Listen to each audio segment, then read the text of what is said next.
하나님의 은혜와 평강과 사랑이 오늘 우리의 삶에 충만하기를 주의 이름으로 축복합니다. 창세기 10장은 홍수 이후에 번성하게 되는 노아의 세 아들에 관한 족보입니다. 그리고 창세기 11장에서는 바벨탑 사건이 나옵니다. 바벨탑은 노아 아들의 족보 중간에 일어난 사건이죠. 그래서 시간 순으로 보면 바벨탑 이후에 노아의 족보를 적는 것이 더 나아 보였을 수 있습니다. 그것이 시간적인 순서에 더 합당하기 때문이죠. 그런데 성경은 바벨탑 이전에 족보 이야기를 먼저 기록합니다. 그 이유가 무엇입니까? 바벨탑은 심판이죠. 하나님과 같이 되고자 하는 사람의 욕망과 홍수로부터 벗어나고자 하는 사람의 교만이 만들어낸 탑이 이 바벨탑입니다. 그래서 하나님이 심판하시고 사람들을 흩으십니다. 그런데 이 말씀을 먼저 기록하고 노아의 족보 이야기를 기록하면 노아의 족보는 하나님의 역사하심보다 심판받은 인류의 죄악된 번성으로 보여질 수가 있게 됩니다. 그래서 하나님은 그러한 오해를 갖지 않도록 노아의 족보 이야기를 먼저 기록한 것입니다. 그러므로 이 노아의 족보가 구원받은 하나님의 백성의 생육과 번성이며 하나님의 축복의 언약이 성취되고 있음을 알게 하시는 겁니다. 그래서 하나님은 심판이 아니라 심판을 향해 가는 우리를 끄집어내시고 구원해 내시는 하나님이죠. 창세기를 포함한 성경의 모든 말씀은 이러한 하나님을 기록하고 있습니다. 심판 속에서도 우리를 포기하지 않고 구원해 내시는 하나님의 열심과 사랑과 은혜에 관한 말씀입니다. 오늘 말씀도 마찬가지입니다. 족보를 보면 중간에 바벨탑을 일으키게 된 세대들이 나옵니다.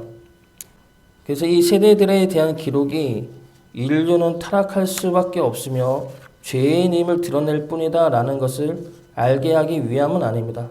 인류는 죄인이고 타락하지만 그럼에도 불구하고 하나님은 하나님의 언약을 충실히 이행하고 있으며 우리를 향한 구원 계획을 이뤄내고 계시다는 것을 말씀하고 있는 것이죠.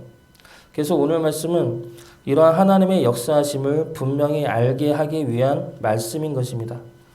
오늘 말씀 통해 인류의 역사 너머에서 하나님이 어떻게 역사하시는지를 살펴보고 하나님의 백성으로 온전히 서어갈 수 있기를 주의 이름으로 축복합니다.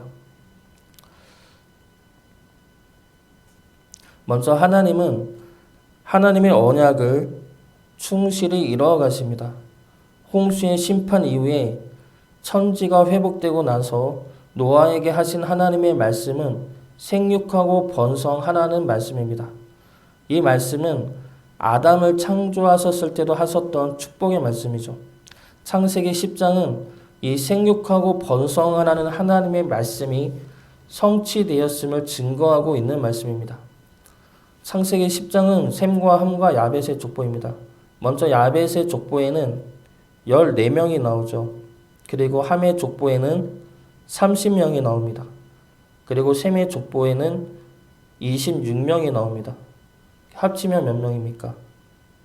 70명이 나오죠. 이것은 노아 후손의 숫자가 70명이라는 것도 아니고 세계 모든 민족의 조상이 70이라는 것도 아닙니다. 이 70은 상징적인 숫자입니다. 세계 모든 민족을 뜻하는 완전히 충만한 수가 70이죠. 그래서 상징적인 숫자 70명에 하나님이 이 족보를 맞춘 것입니다. 그러므로 세상에 완전히 충만케 되었다라는 것을 말씀하고 있는 것이죠. 그리고 이 70이라는 숫자는 하나님에 의해 보내심을 받은 자들의 숫자를 의미하기도 합니다.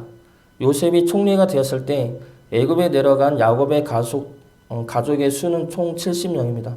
창세기 46장 26절과 27절 말씀입니다. 야곱과 함께 애굽에 들어간 자는 야곱의 며느리들 외에 66명이니 이는 다 야곱의 몸에서 태어난 자이며 애굽에서 요셉이 낳은 아들은 2명이니 야곱의 집 사람으로 애굽에 이른 자가 모두 70명이었더라. 예수님이 전도를 보낸 제자들의 숫자도 70명입니다. 누가복음 10장 1절 말씀입니다. 그 후에 주께서 따로 70인을 세우사 친히 가시러는 각 동네와 각 지역으로 둘씩 앞서 보내시며 그러므로 70은 하나님에 의해 보내심을 받은 숫자이며 하나님의 나라로 충만케 할 만큼의 충분한 숫자가 70인 것입니다. 그래서 70은 두 가지 의미를 지니죠. 첫 번째는 완전히 충만한 수, 그리고 두 번째는 충만케 만들 수 있는 충분한 수. 하나님은 노아의 자손을 70으로 기록한 것은 이러한 의미로 담아 말씀하고 있는 것입니다. 노아의 후손은 세상에 완전히 생육하고 번성케 하였지만 하나님의 온전한 백성으로서의 충만함은 아니었습니다. 아직도 사람은 여전히 악하며 죄 가운데로 타락해 가고 있습니다. 그 속에서 70이라는 숫자를 통해 하나님의 백성으로 보내심을 받은 자들이 세상 속에서 생육하고 번성케 위한 사명을 감당하고 있다는 겁니다. 그 사명을 감당하도록 하나님이 하나님의 사람을 계속 보내시어 역사하고 계시다는 겁니다. 그러므로 생육하고 번성을 하는 하나님의 말씀이 온전히 성취될 수 있도록 역사하고 계시다는 것이죠. 우리 역시 보내심을 받은 자들입니다. 이 땅에 하나님의 자녀들이 생육하고 번성할 수 있도록 하나님의 보내심을 받은 자들이 바로 우리들이죠. 우리가 믿음을 지켜 살 때 하나님은 우리를 통해 하나님의 말씀을 이뤄내실 것입니다. 우리 믿음의 삶을 통해 하나님의 말씀이 성취됨을 보고 증거할 수 있기를 주의 이름으로 축복합니다. 두 번째로 하나님은 하나님의 능력을 의지하도록 역사하십니다.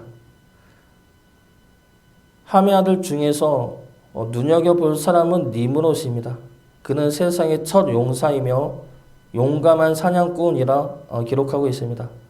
여기서 사냥꾼은 짐승을 잡는 사냥꾼이면서 사람도 잡는 사냥꾼이 됩니다. 그래서 니므롯은 한 나라의 위대한 지도자로서 제국을 건설하고 이웃 나라와의 전쟁에서 승리한 왕으로 보고 있습니다.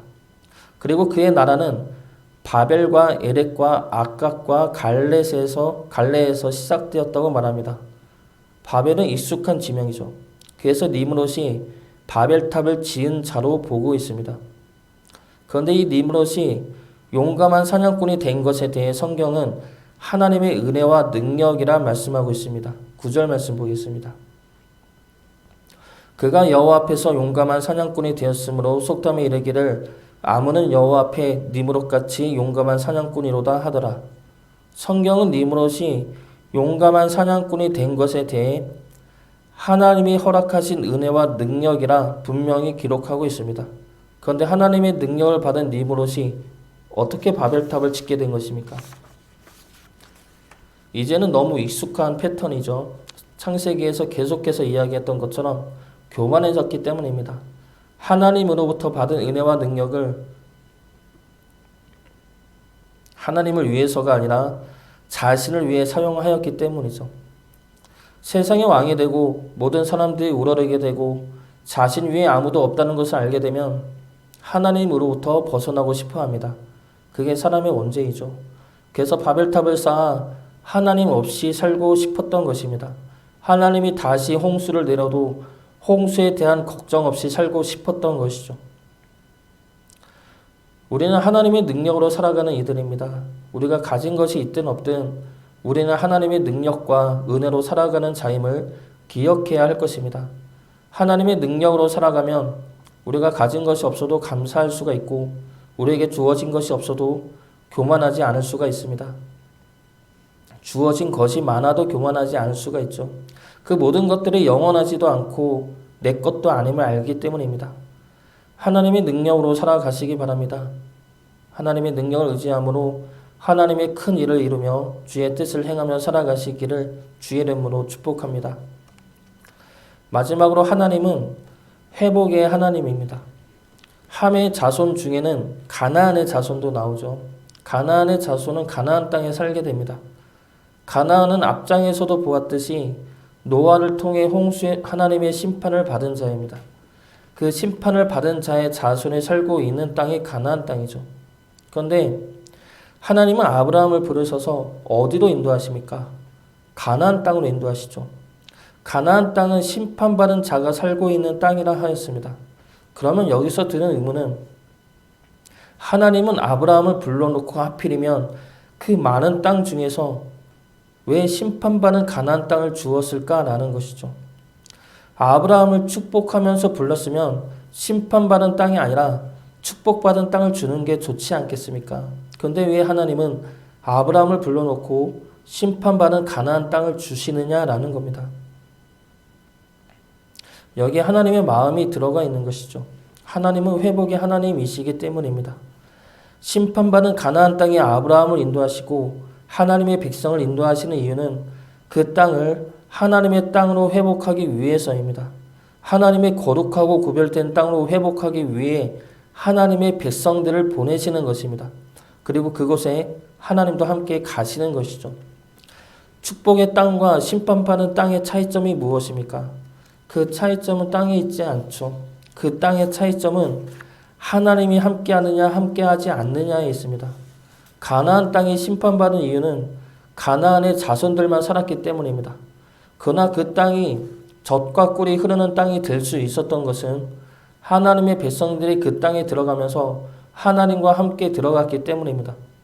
우리가 밟고 있는 지금 이곳도 마찬가지입니다. 이곳 자체에는 심판과 축복이 없습니다.